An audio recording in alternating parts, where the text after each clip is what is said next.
नमस्कार, स्वागत है आपका हमारे चैनल में। उत्तर प्रदेश विधानसभा के पहले चरण का जो मतदान है वो इस वक्त जारी है और ऐसे में लोगों के साथ, जनता के साथ ही कई सारे दिग्गज नेता अपनी अपनी जगह जहां पर वोटिंग इस वक्त हो रही है वहां पर जाकर वोट डालते नजर आ रहा है। वहीं राष्ट्रीय लोकदल यानी RLD के प्रमुख जयंत चौधरी मतदान नहीं करेंगे। जी हाँ, बिल्कुल सही सुना आपने। जो जयंत चौधरी है वो लोगों से मतदान करने की बात कर रहे हैं, लोगों से अपील कर रहे हैं कि लोग मतदान करें। वहीं वो खुद जो है मतदान नहीं डालेंगे। जयंत के वोट नहीं डालने पर भाजपा उन पर जो है निशाना साध रही है और सवाल खड़ी कर रही है और कह रही है कि इन्होंने पहले ही हार स्वीकार कर लिया है।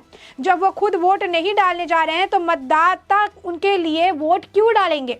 वहीं आपको बता दें कि जयंत चौधरी के कार्यालय की ओर से बताया गया कि वो अपनी चुनावी रैली के वजह से वोट नहीं डालने जाएंगे। जी हाँ, आपने बिल्कुल सही सुना। बताया जा रहा है कि जयंत चौधरी सपा राष्ट्रीय अध्यक्ष अखिलेश यादव के साथ चुनावी रैली को लेकर बिजनौर में है। इससे पहले जयंत चौधरी ने वीडियो संदेश जारी करके सभी मतदाताओं से बढ़ चढ़कर वोट डालने की अपील की थी। अब ऐसे में सवाल ये खड़ा हो रहा है कि जो व्यक्ति वोट डालने की अपील कर रहे हैं वो खुद ही अपने वोट की वैल्यू नहीं समझ रहे। जहां पर 71 वर्ष की जो महिलाएं हैं वो तक जा रही हैं, जो बहुत ज्यादा एज हो गया है उनका, वो भी अपने आप को कष्ट देकर वोट डालने जा रही है क्योंकि उन्हें उनकी एक वोट की कीमत पता है कि कितनी ज्यादा है। और ऐसे में ये खुद जो आप कह सकते हैं कि लोगों को वोट डालने की बात कह रहे हैं वो खुद ही वोट नहीं डाल रहे हैं।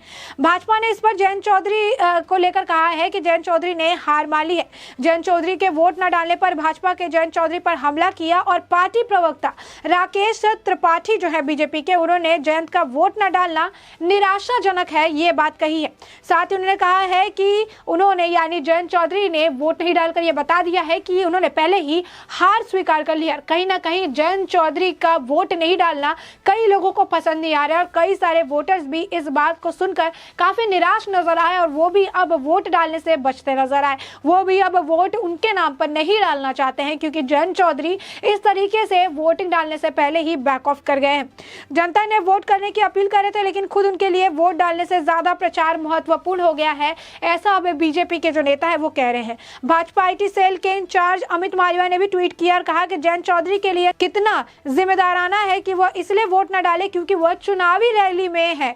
कि वो क्या संदेश दे रहे हैं, क्या उन्होंने जीतने की चाह ही पहले ही छोड़ दी है।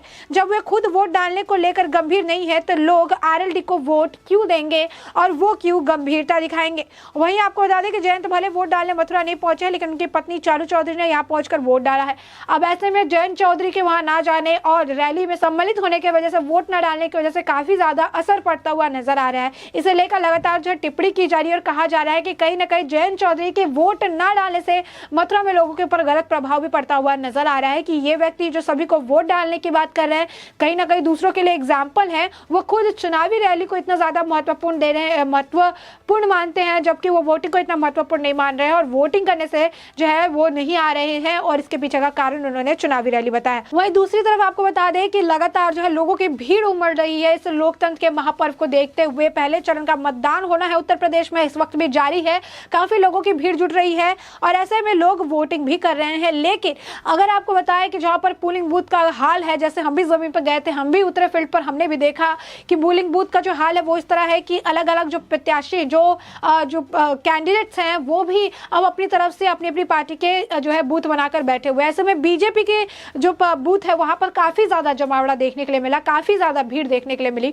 तो वहीं समाजवादी पार्टी की तरफ कुछ ज्यादा भीड़ नहीं थी। कहीं कहीं जगहों पर तो समाजवादी पार्टी के बूथ के यहाँ पर सन्नाटा छाया हुआ था, एक भी आदमी वहां पर नजर नहीं आया। वैसे में अभी वोटिंग शुरू होते हुए, मतदान जो है वो शुरू होते हुए आधा दिन भी अभी तक नहीं गुजरा है और ऐसे में लगातार जो है अब EVM मशीन को लेकर आप कह सकते हैं बयानबाजी शुरू हो चुकी है समाजवादी पार्टी की तरफ से, क्योंकि समाजवादी पार्टी को साफ दिख रहा है कि उनके वहां पर जो है भीड़ नहीं नजर आ रही है। उन्हें साफ दिख रहा है कि लोगों का रुझान उनकी तरफ नहीं है और ऐसे में अखिलेश यादव का एक ट्वीट आता है, वो लिखते हैं चुनाव आयोग से अपील है कि साथ ही यह अपेक्षा है कि जहां भी EVM खराब हो रहे हैं या जानबूझकर मतदान धीमे कराए जाने के आरोप लग रहे हैं उन मतदान केंद्रों पर वो तत्काल यथोचित कार्यवाही करे। सुचारू और निष्पक्ष मतदान चुनाव आयोग की सबसे बड़ी जिम्मेदारी है।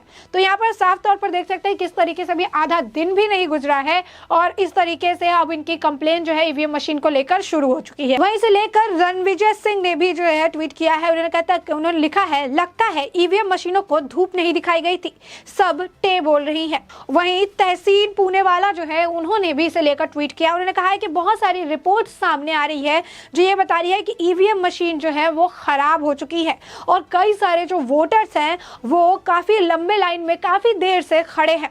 उन्होंने कहा है कि कैराना से भी खबर सामने आ रही है जहां पर सरकार जो है वो काफी ज्यादा परेशानी में है क्योंकि वहां पर भी ईवीएम की जो मशीन है वो फंस चुकी है, स्ट्रक हो चुकी है, बंद हो चुकी है, काम नहीं कर रही है और इसके वजह से लोगों को लंबी लाइनों में खड़ा होना पड़ा है। अब इसे लेकर स्वतंत्र देव सिंह जो कि बीजेपी प्रदेश अध्यक्ष है उन्होंने इसे लेकर ट्वीट किया। क्या कहा है उन्होंने, जरा विस्तार से जानिए। उन्होंने कहा है अभी वोटिंग का आधा दिन भी नहीं हुआ है और विपक्ष ने अपनी पूरी हार मान ली है। अपने बूथों पर सन्नाटा देखकर ईवीएम को दोष देना अभी से इन्होंने शुरू कर दिया है। यानी साफ तौर पर आप देख सकते हैं कि ईवीएम को लेकर जो परेशानी है इनकी अभी से ही शुरू हो गई। सिर्फ वही नहीं, आपको बता दें कि जनता भी जो है इसे लेकर ट्वीट कर रही है। किसी ने लिखा है कि शुरू हो गया ईवीएम का ड्रामा।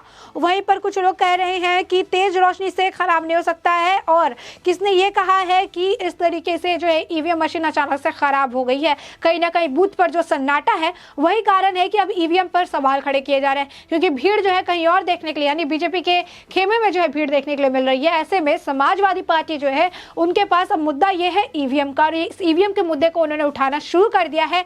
पहले चरण का मतदान है, अभी पूरा दिन जो है बाकी है और ऐसे में अभी से ही ईवीएम को लेकर इनके बीच की जो परेशानी है वो देखने के लिए मिल रही है। तो आप देख सकते हैं कि समाजवादी पार्टी का हाल जो है इस वक्त बेहाल नजर आ रहा है, चाहे पोलिंग बूथ पे कहिए या फिर ट्विटर पे कहिए। लोग उन्हें ट्रोल कर रहे हैं तो दूसरी तरफ लोग उनके खेमे में जाते हुए नजर नहीं आ रहे हैं और ऐसे में समाजवादी पार्टी की बौखलाहट इससे ही नजर आ रही है कि आधा दिन भी पूरा नहीं हुआ और ईवीएम को दोष देना अभी से ये शुरू कर चुके हैं। वहीं आपको बता दें कि जयंत चौधरी जो है वो वोट करने नहीं जाएंगे क्योंकि वो इलेक्शन रैली में सम्मिलित हो रहे हैं। इसे लेकर भी जो है अरुण यादव ने उन पर तंज कसा। उन्होंने कहा है कि जाट लाइन के जाटों के मूड का रुझान देखकर नेताजी खुद अपना वोट नहीं डाल रहे, मने तो लगा है हवा खिसक गई है और वोट फॉर बीजेपी उन्होंने लिखा। यानी साफ तौर पर आप देख सकते हैं कि समाजवादी पार्टी के लिए इस वक्त पहले चरण का मतदान जिस तरीके से चल रहा है ऐसे में समाजवादी पार्टी की तरफ रुझान बिल्कुल भी नहीं नजर आ रही बल्कि बीजेपी की तरफ लोगों की रुझान दिखने के लिए मिल रही है और यही कारण है कि लगातार अब समाजवादी पार्टी की तरफ से सवाल खड़े किए जा रहे हैं। अभी आधे ही दिन में जो है सवाल खड़े होने शुरू हो चुके हैं और ईवीएम मशीन पर खड़े किए जा रहे हैं।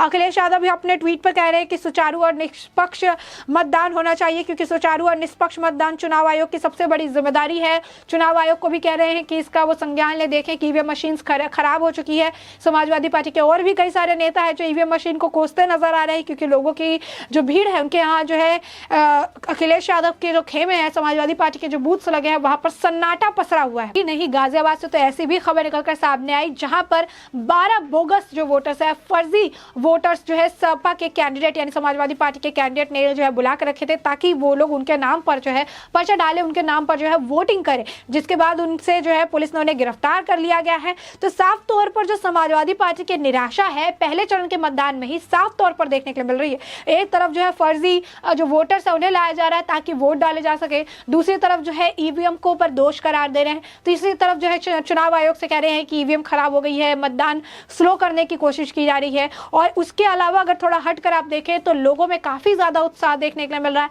पहले चरण का मतदान है, लोग बढ़ चढ़ के जो है वोट करते नजर आ रहे हैं। लोगों में जो है कोरोना हो या किसी भी चीज को लेकर कोरोना के नियमों का पालन करते हुए वो लोकतंत्र के इस महापर्व यानी वोटिंग जो है पहले चरण का मतदान हो रहा है उसे सेलिब्रेट करते नजर आ रहे हैं। हर व्यक्ति, हर वर्ग का व्यक्ति अपने तरफ से कई दूर से चलकर आकर लेकिन वो वोटिंग कर रहा है क्योंकि उसकी अपनी एक वोट की कीमत काफी अच्छे तरीके से पता है। लेकिन वहीं पर अगर समाजवादी पार्टी के नेताओं को देखिए, आरएलडी के नेता को देखिए जयंत चौधरी जो लोगों से अपील कर रहे हैं कि वोट डालिए, वो खुद वोट डालने नहीं गए क्योंकि चुनाव रैली करना है उन्हें। उनके लिए वोट से ज्यादा रैली जो है इंपॉर्टेंट है और कहीं ना कहीं लोगों के लिए भी ये खबर काफी निराशाजनक है कि किस तरीके से एक नेता जो दूसरे को कह रहे हैं वोट डालने के लिए, उनके लिए खुद के अंदर जो है वोटों की कोई अहमियत नजर नहीं आ रही है। ऐसे में आपने पूरा मामला जाना कि किस तरीके से जयंत चौधरी जो है वोट डालने से पीछे हट चुके हैं और अब वो वोट जो है नहीं डाल रहे हैं। वहीं दूसरी तरफ आपने जाना कि किस तरीके से समाजवादी पार्टी अपने तरफ जो अपना बूथ है वहां पर सन्नाटा पसरा हुआ देखकर अब बौखलाती हुई ईवीएम पर निशाना साध रही है, ईवीएम को जो है कारण बता रही है। ऐसे में इस पूरे मुद्दे पर आपकी जो भी राय हो हमें कमेंट सेक्शन में कमेंट करके जरूर बताएं।